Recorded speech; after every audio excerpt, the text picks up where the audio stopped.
Hi there, welcome back, and thanks for tuning in to the 5th District Mailbox, where I respond to your letters and email correspondence through online video. Now, last week's Fiscal Cliff video received great feedback, prompting more discussion on an important topic, which is what this forum is designed to do. Now, here's a couple responses on last week's Fiscal Cliff discussion.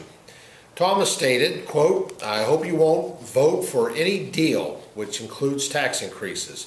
It's the last thing our economy needs now. Spending is a problem. Cutting spending is a solution," end quote. Well, I happen to agree, Thomas. Raising taxes only feeds the addiction in Washington for more spending when we are $16 trillion in debt. In another comment, Joe stated, quote, "Explain to me then how the Clinton-era tax plan left us with an economy that was robust and a surplus in our budget," end quote. Well, Joe, thanks for your comment. However, to conclude that higher taxes caused prosperity and a balanced budget in the Clinton years, I believe is a dangerous assumption. Clinton raised taxes in 1993 during a roaring post-Cold War economy. Tax hikes on an ailing economy are likely to cause only more economic problems for government and the economy. Now, President Clinton was also forced to deal with a Republican majority in Congress, forcing him to cut spending, which is something I admire. Unfortunately, the current White House has not been as willing.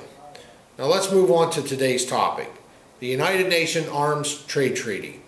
As you may know, the United Nations Arms Trade Treaty was developed over several years with the support of 153 member states.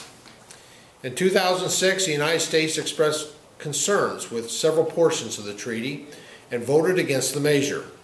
In October of 2009, however, the Obama administration reversed the positions of the two previous administrations and voted for the U.S. to participate in negotiating the Arms Trade Treaty, purportedly to establish, quote, "common international standards for the import, export, and transfer of conventional arms," end quotes. However, by threatening to include civilian firearms within its scope, the Arms Trade Treaty could restrict the lawful private ownership of firearms in the United States. Now, I have serious concerns that adoptions of such a treaty without sufficient Second Amendment protections could lead to unprecedented gun registrations and data collection, which would be shared with foreign countries. Others believe such an agreement could infringe on our nation's sovereignty. For this reason, I recently co-sponsored House Resolution 814 to express opposition to the treaty. Additionally, I've also joined 130 of my colleagues in the House of Representatives, sending a letter to the White House to express our concern about the dangers posed by the treaty to Americans' Second Amendment rights. The letter also urges the administration to push for explicit recognition of the legitimacy of lawful activities associated with firearms, including but not limited to the right of self-defense. Growing up, my family operated a small sporting goods store, which allowed me to develop a distinct appreciation for firearms. As an adult, I remain an avid sportsman, and I've passed down our heritage to my children. And while ratification by 2/3 of the Senate is necessary before an international treaty negotiated by the executive branch can become U.S. law, it's important that all of us remain engaged on this issue.